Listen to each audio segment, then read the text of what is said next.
اللہم صلی علی محمد وآل محمد وعجل فرجہم اجمعین ان اللہ وملائکتہ یصلون علی النبی یا ایھا الذین آمنوا صلوا علیہ وسلموا تسلیما اللہم صلی علی محمد وآل محمد وعجل فرجہم اجمعین۔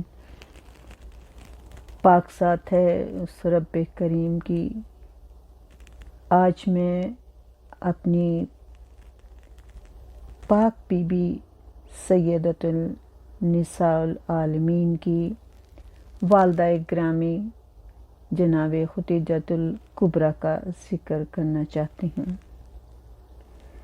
کیونکہ خداوند کریم نے فرمایا ہے کہ تمہارے اوپر تمہارے والدین کا حق ہے، اور جب ایک شخص جناب رسول خدا صلی اللہ علیہ وآلہ وسلم کے پاس آیا اور اس نے کہا کہ یا رسول اللہ، میں کس کے ساتھ سب سے زیادہ نیکی کروں؟ تو آپ نے فرمایا کہ اپنی ماں کے ساتھ۔ دوبارہ اس نے پوچھا یا رسول اللہ، میں کس کے ساتھ نیکی کروں؟ تو آپ نے فرمایا کہ اپنی ماں کے ساتھ۔ تیسری دفعہ بھی اس نے یہی سوال کیا اور جناب رسول اللہ صلی اللہ علیہ وآلہ وسلم نے فرمایا کہ اپنی ماں کے ساتھ نیکی کر، اور پھر آپ نے آخر میں کہا کہ اپنے باپ کے ساتھ نیکی کر، کیونکہ بالوالدین احسانا، اپنے ماں باپ کے ساتھ احسان کرو۔ لیکن ماں کی عظمت کے لیے اتنا ہی کافی ہے کہ رسول اللہ صلی اللہ علیہ وآلہ وسلم بار بار تکرار کر رہے ہیں کہ ماں کا خیال کرو، ماں کے ساتھ نیکی کرو۔ حضرت عیسیٰ علیہ السلام نے بھی فرمایا تھا کہ ماں کے ساتھ اچھا سلوک کرو، حضرت موسیٰ نے بھی۔ تو ہم یہ کہتے ہیں کہ ماں کا لفظ جو کہ شفقت، محبت اور الفت ظاہر کرتا ہے۔ ماں ایک ایسی ہستی ہے جو بغیر کسی غرض کے، لالچ کے اپنے بچوں سے محبت کرتی ہے۔ اس کا بدل نہیں ہے، اس کا اپنی اولاد سے ایک ایسا تعلق ہے کہ جس کی کوئی مثال نہیں ہے۔ اور آپ یہ دیکھیں کہ ماں میں میم شامل ہے۔ چاہے کسی زبان کی بھی آپ دیکھیں گے تو اس میں لفظ ایم یا میم سے شروع ہوتا ہے۔ مدر دیکھ لیں، ماں دیکھ لیں، ممی دیکھ لیں، امی دیکھ لیں، اماں دیکھ لیں، لفظ میم اس میں شامل ہو جاتا ہے، اور میم سے مامتا نکلتا ہے۔ اور یہی وجہ ہے کہ ہم یہ کہتے ہیں کہ محبت ایک ایسا لفظ ہے جو وہ بھی میم سے نکلتا ہے، اور مامتا بھی میم سے نکلتی ہے۔ ماں چاہے کسی بھی قوم کی ہو، اسے اپنے بچوں سے محبت ہوتی ہے، حتیٰ کہ ماں اگر کسی پرندے کی بھی ہے تو وہ بھی اپنے بچے کی حفاظت کرتی ہے۔ اور کائنات میں تمام عورتوں کے سردار سیدۃ النساء العالمین ہیں۔ آپ ماں ہیں، اور آپ ماں ہیں جناب حسن حسین کی، جو سیدۃ الشباب اہل جنت ہے، اور ان دونوں بچوں کی جنت بھی فاطمہ کے قدموں کے نیچے،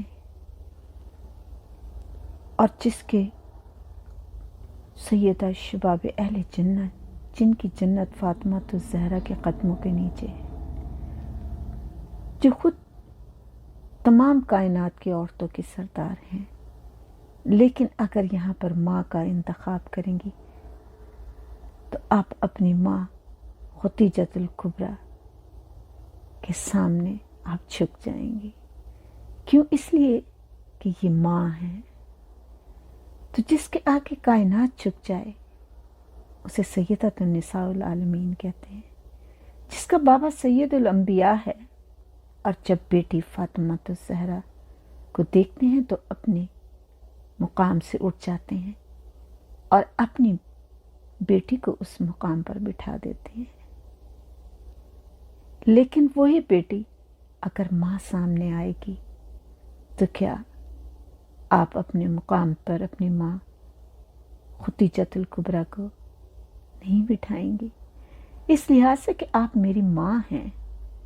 بے شک کائنات کی سب سے بڑی ہستی میری بیوی فاطمہ الزہرا ہے، لیکن اس ہستی کی ماں خدیجۃ الکبریٰ ہے. اور وہ میری بیوی کہ جن کی تعریف کائنات کا نبی کرے، جن کی تعریف قرآن میں خداوند کریم کرے، وَهُوَ جَدَّكَ عَائِلًا فَأَغْنَىٰ، اے میرے رسول تو تنگ دست تھا، ہم نے تجھے غنی کیا. اور غنی کرنے والی ذات تو خدا کی تھی، وسیلہ اس نے بنایا جناب خدیجۃ الکبریٰ کو. تو کائنات کا سید الانبیاء اگر کسی ہستی کی تعریف کرتا ہے تو کیا شان ہوگی. میرے رسول صلی اللہ علیہ وآلہ وسلم کا چہرہ مبارک بہت حسین، جیسے ہم کہتے ہیں والشمس والضحیٰ. میرے رسول کا پیشانی، میرے رسول کے ابرو، میرے رسول کے زلفیں قرآن قصیدہ پڑھتا ہے.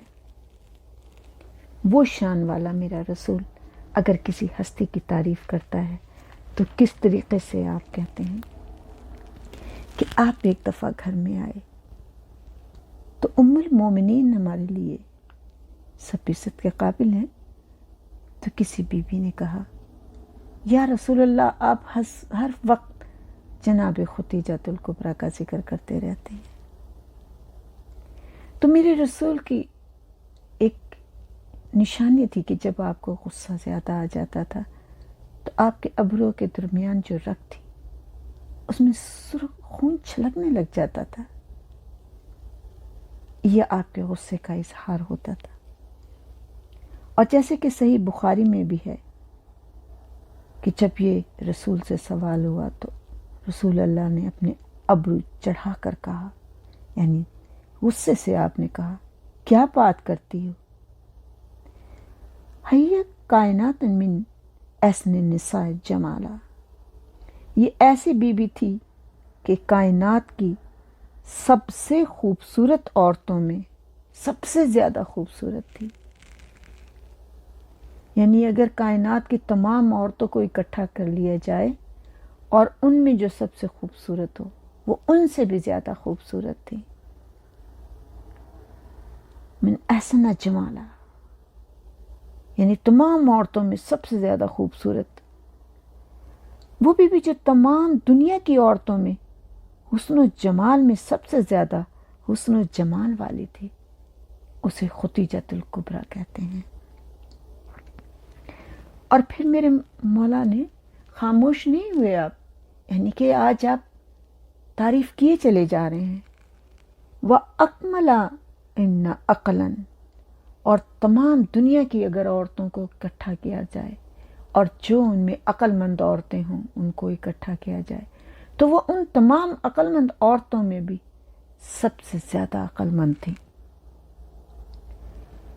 اور وہ کائنات کی اگر تمام عورتوں کو اکٹھا کیا جائے جو عقل مند بھی ہوں، جو خوبصورت بھی ہوں اور جو مشورہ رائے دینے والی بھی ہوں، تو ان میں سب سے زیادہ عقل مند اور مشورہ دینے والی، صحیح مشورہ دینے والی خاتون خدیجۃ الکبریٰ تھی. اور وہ اس وقت مجھ پر ایمان لے کر آئیں جب کوئی مجھے مانتا نہیں تھا. یعنی آپ دیکھیں کہ آپ کس طریقے سے بی بی کے ایک ایک فضائل کو بیان کر رہے ہیں.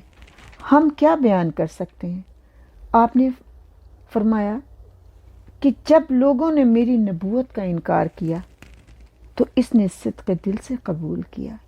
اب جب لوگ میری اہانت کر رہے تھے، میری تکذیب کر رہے تھے، تو یہ بی بی مجھے تسلی دیتی تھی اور میری تائید کرتی تھی. اور جب کہ لوگ مجھ سے اپنا روپیہ پیسہ چھپا رہے تھے، اس بی بی نے اپنا مال و دولت مجھ پر نچھاور کر دیا تھا. اور سب سے بڑی بات یہ ہے کہ مجھے اس بی بی سے اولاد ملی ہے، اور اس نے کبھی میری دل آزاری نہیں کی، بلکہ ہمیشہ یہ خیال کیا کہ وہ مجھے خوش رکھ سکے. میری بی بی ختیجہ الکبریٰ، جن کے لیے ہم یہ کہہ سکتے ہیں کہ مال و دولت میں تو آپ امیر ترین خواتینوں میں سے ایک تھیں.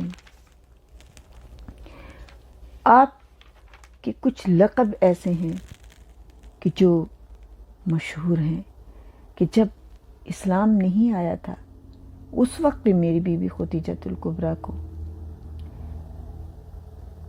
تمام لوگ سیدۃ النساء القریش کہتے تھے، اس لیے کہ ان کے بابا غالد جو تھے وہ بنی ہاشم سے تھے. آپ کا اور رسول اللہ صلی اللہ علیہ وآلہ وسلم کا جب ہم شجرہ نسب دیکھتے ہیں تو چوتھے جو جد امجد ہیں وہ جناب رسول خدا اور ان کے ایک ہیں. اسی طرح جناب ختیجہ الکبریٰ کی والدہ گرامی جناب فاطمہ بنت زائدہ ہیں، اور 8ویں پشت میں جا کر آپ کا شجرہ بھی رسول خدا سے مل جاتا ہے. جناب ختیجہ الکبریٰ کو تمام لوگ عرب کے طاہرہ کہہ کے پکارتے تھے، اور آپ کو اس لیے طاہرہ کہتے تھے کہ آپ بچپن سے ہی کبھی کسی ایسے کام میں ملوث نہیں تھیں. آپ اس وقت بھی اپنے پردے کا خیال رکھتی تھیں. کہتے ہیں کہ عرب میں ایک تہوار لگتا تھا جس میں تمام عورتیں مکہ میں اکٹھی ہوتی تھیں. یہ عورتیں ہی عورتیں ہوتی تھیں، اور وہاں حبل بت جو تھا اسے بیچ میں رکھ لیا کرتی تھیں، اور چاروں طرف چھوٹے چھوٹے بت رکھتے تھے، اور پھر اس کے گرد تالیاں بجانا، ناچ گانا کرنا، ان کی شان بیان کرنی، ان سے بتوں سے دعائیں مانگنی. تو ایک دن ایک یہودی وہاں سے گزرا اور اس نے تمام عورتوں پہ نظر ڈالی، حالانکہ مردوں کو جانے کی اجازت نہیں تھی. اس کے پاس کچھ کتابیں تھیں، اور پھر اس نے دیکھا اور اس نے کہا کہ سنو، میں تم سے ایک بات کہنا چاہتا ہوں. یہاں پر ایک نبی آئے گا اور اس نبی سے تم میں سے کوئی عورت شادی کرے گی، اور وہ یعنی کہ لا الہ الا اللہ کہنے والا ہوگا. جب اس قسم کی باتیں کی تو وہ جو عورتیں تھیں انہوں نے کہا یہ ہمارے بتوں کی مخالفت کر رہا ہے. انہوں نے اسے کنکر پتھر مارنے شروع کیے. لیکن جناب ختیجہ الکبریٰ بالکل علیحدہ خاموش کھڑی نہیں. آپ اپنے چہرے پہ پلو ڈال کے ہمیشہ کھڑی رہتی تھیں اور کبھی ان چیزوں میں حصہ نہیں لیتی تھیں، اور لوگ آپ کو طاہرہ کہتے تھے. میری بیوی کی کنیت ام المومنین ہے، آپ کی کنیت ام زہرا ہے. آپ کے لقب طاہرہ ہیں، کبریٰ ہیں، اور جیسے کہ میرے مولا امام زمانہ نے بھی آپ کو دعائے نطمہ میں بھی پکارا ہے، اور آپ کو ختیجہ غرہ کے لقب سے آپ نے پکارا ہے. میری بیوی ختیجہ الکبریٰ کے متعلق یہ پوچھا جاتا ہے کہ آپ کے پاس دولت کہاں سے آئی. میری بیوی کے خاندان والے کچھ لوگ عیسائیت کی طرف رجوع کر گئے، اور جو عیسائی بن جاتا تھا وہ اپنے تمام مال و دولت جو تھا وہ اپنے خاندان میں کسی ایک کے سپرد کر کے چلا جاتا تھا اور راہب بن جاتا تھا، جنگلوں میں چلا جاتا تھا کہ ہم خدا کی تلاش میں جا رہے ہیں۔ اس طرح سے ہی وہ دولت ہوتے ہوتے جناب ختیجۃ الکبریٰ کے پاس آ گئی۔ میری بیوی ختیجۃ الکبریٰ، آپ بہت عقل مند خاتون تھیں، اور آپ ایک ذہین خاتون ہونے کی وجہ سے آپ نے اپنی دولت مصروف سرمایہ داروں کے ساتھ لگا دی تھی، مشترکہ نفع و نقصان کی بنیاد پر۔ آپ نے بہت سے غلام اور نوکر رکھے ہوئے تھے جو تجارتی منڈیوں کی تلاش کرتے تھے اور قافلوں کی آمد و رفت کا سلسلہ جو ہوتا تھا وہ بھی دھیان میں رکھتے تھے کہ کون سا قافلہ آ رہا ہے، کون سا قافلہ جا رہا ہے، کہاں جا رہا ہے، کس علاقے میں کس چیز کی زیادہ ضرورت ہے۔ اس وجہ سے آپ کا کاروبار بڑھتا گیا۔ آپ نے اپنے جو کارندے رکھے ہوئے تھے ان میں سے کوئی ایک کارندوں پہ ہیڈ ہوتا تھا۔ آپ کے 80,000 تجارتی اونٹ تھے جو صرف تجارت کے لیے جاتے تھے، باقی تو آپ کے ظاہر اور بھی ہوں گے، یہ صرف تجارتی اونٹ تھے۔ آپ کا سامان یمن، مصر، شام، طائف، عراق، بحرین، عمان، حبشہ، فلسطین اور دوسری جگہوں پر جاتا تھا۔ اور یہ جو 400 آپ کے غلام اور کنیزیں تھیں وہ گھریلو کاموں میں بھی اور تجارتی کاموں میں بھی مصروف رہتے تھے۔ آپ کی زندگی بڑی شان و شوکت سے گزر رہی تھی، اور آپ نے ایک اصول بنایا ہوا تھا کہ آپ غریبوں کی مدد کرتی تھیں۔ آپ کا دارالمال تھا جہاں سے آپ یتیم بچیوں کی، غریبوں کی، مسکینوں کی، حاجت مندوں کی مدد کرتی تھیں، اور لوگ ان کے دروازے پہ آتے تھے۔ جناب ختیجۃ الکبریٰ کا محل مکہ میں بہت بڑا محل تھا جس کی کئی منزلیں تھیں، اور ان میں سب سے اونچی منزل جو تھی، سب سے اوپر والی منزل، اس کو ایسا بنایا گیا تھا کہ اس کی دیواروں پر، چھت پر جیسے سورج، چاند، ستارے، اس طرح سے بلو رنگ کی وہ منزل تھی، اور بالکل اس منزل پر جب جاتے تھے لوگ تو یہ لگتا تھا کہ جیسے ہم آسمان پر پہنچ گئے ہیں، اور کچھ لوگ کہتے ہیں کہ اس سے اوپر بھی ایک منزل تھی۔ اور اتنا بڑا یہ محل تھا کہ اگر تمام مکہ والوں کو دعوت دی جاتی تھی تو وہ اس میں سما جاتے تھے۔ میری بیوی کی جو نوکرانیاں تھیں وہ سونے کے پٹے پہنے ہوئے ہوتی تھیں، ان کے لباس بھی بہت قیمتی ہوتے تھے، اور جب کبھی میری بیوی سفر میں جاتی تھیں تو آپ کی خیمے کی تنابیں اور جو کیلیں ہوتی تھیں لگانے والی وہ بھی سونے کی ہوتی تھی۔ میری بیوی جب دعوت دیتی تھی غریبوں کو، مسکینوں کو، اور کھانا کھلاتی تھیں، اور جب وہ کھانا کھا لیتے تھے تو سونے اور چاندی کے برتنوں میں کھانا کھلایا جاتا تھا، تو میری بیوی کہتی تھی کہ یہ برتن اب تم اپنے ساتھ لے جاؤ۔ اس طرح سے بھی آپ غریبوں کی مدد کرتی تھیں،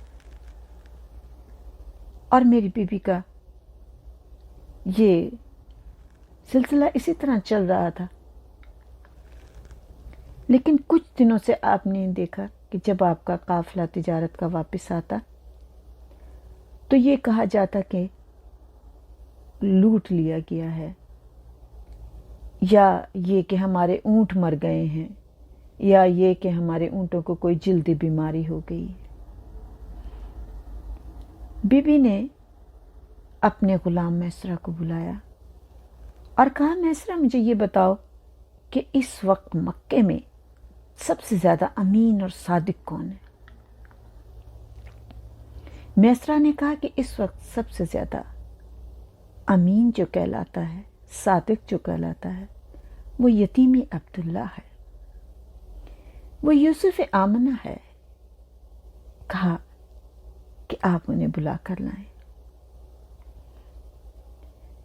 جب میسرہ نے آپ سے ذکر کیا تو آپ نے کہا میں اپنے چچا ابو طالب سے پوچھ کر بتاؤں گا، اور جناب ابو طالب نے آپ کو اجازت دے دی کہ آپ ضرور جائیں، اپنا مال بھی لے کر جائیں اور یہ تجارت کے کام میں حصہ لیں۔ آپ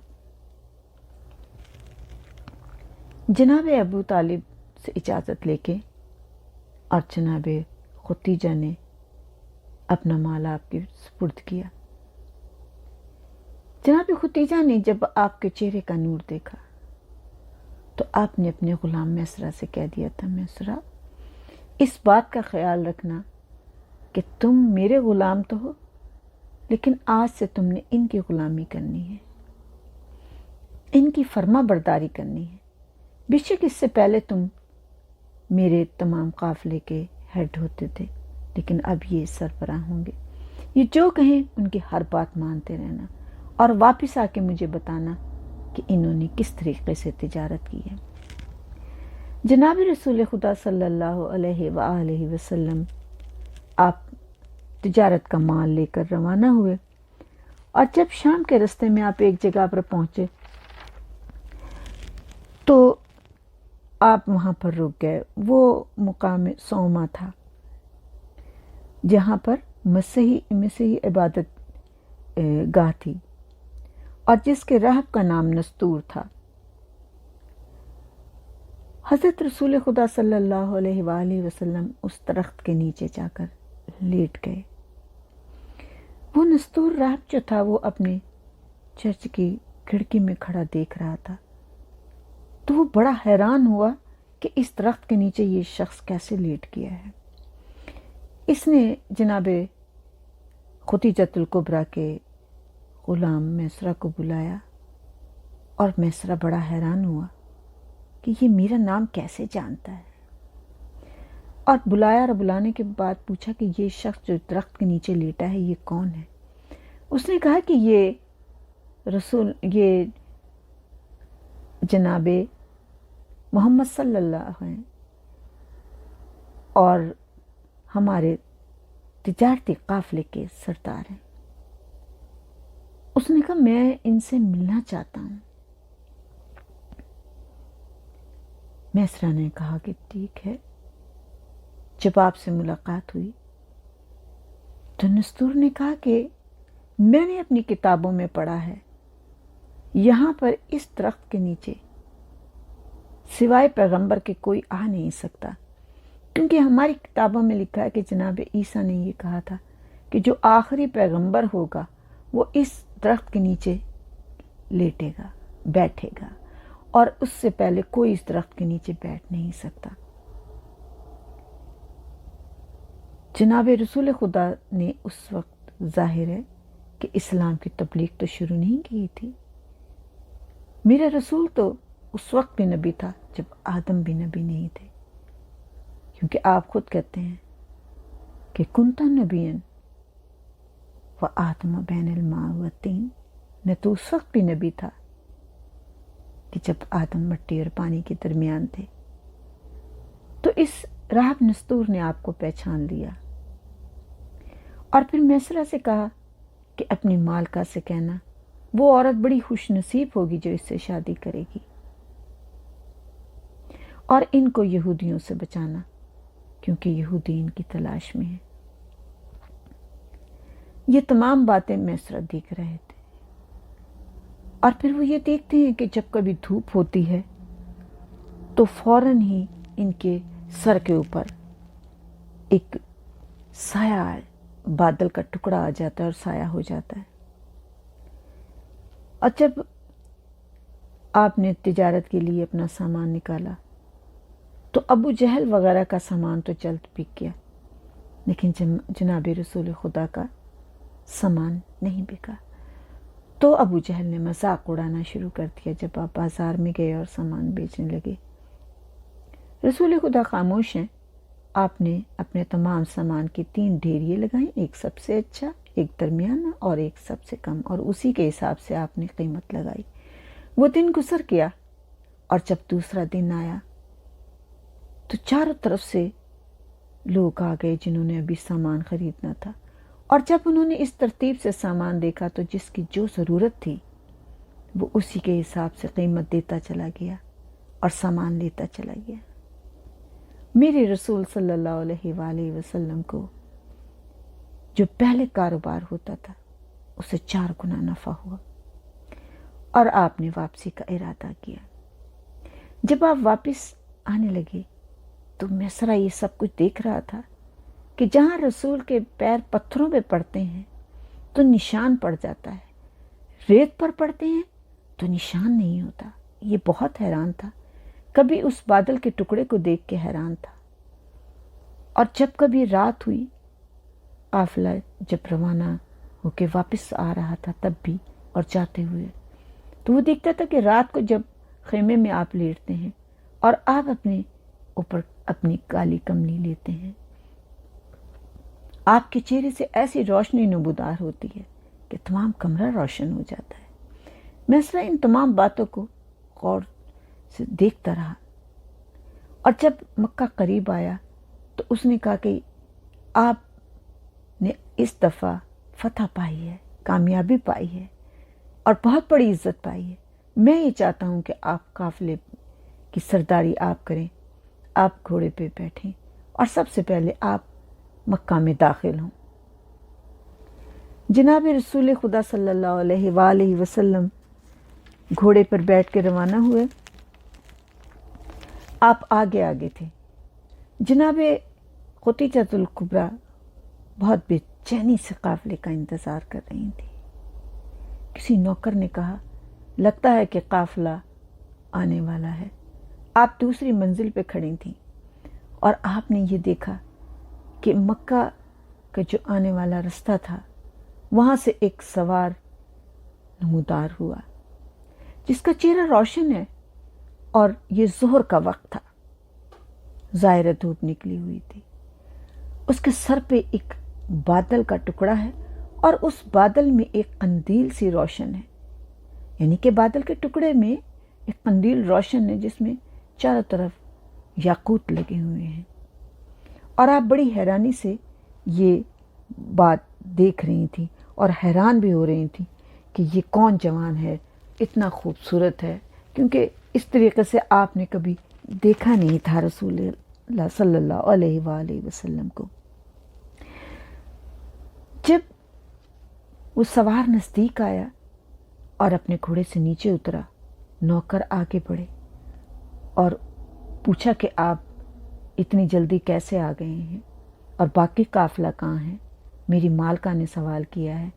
تو انہوں نے کہا کہ مجھے اس طرح سے میسرہ نے کہا تھا، اور میں اطلاع دینے آ گیا ہوں کہ سارا سامان بک گیا ہے اور ہم یہاں پہنچ گئے ہیں۔ جناب خدیجۃ الکبریٰ نے کہا کہ آپ نے قافلے کو کہاں چھوڑا تھا؟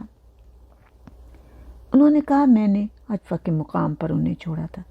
تو آپ بڑی حیران ہوئی اور آپ نے کہا کہ جوفہ اور مکہ کو تو کافی فاصلہ ہے، اور وہ آپ نے قافلہ وہاں چھوڑا اور آپ اتنی جلدی یہاں کیسے آ گئے؟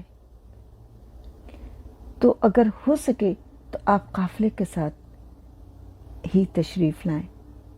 بی بی حیران یہ تھی کہ اتنے بڑے فاصلے کو میرے یعنی کہ رسول نے کیسے جلدی طے کر لیا، اس فاصلے کا اندازہ کرنا چاہتی تھی۔ یہ بھی آپ کا ایک معجزہ ہے، طیل عرض، زمین کا سمٹ جانا میرے رسول کی تو ہے نا، کہ آپ تو قرآن ناطق ہیں، قرآن سے پڑھنے سے فاصلے سمٹ جاتے ہیں، تو یہ تو خود قرآن ناطق ہیں۔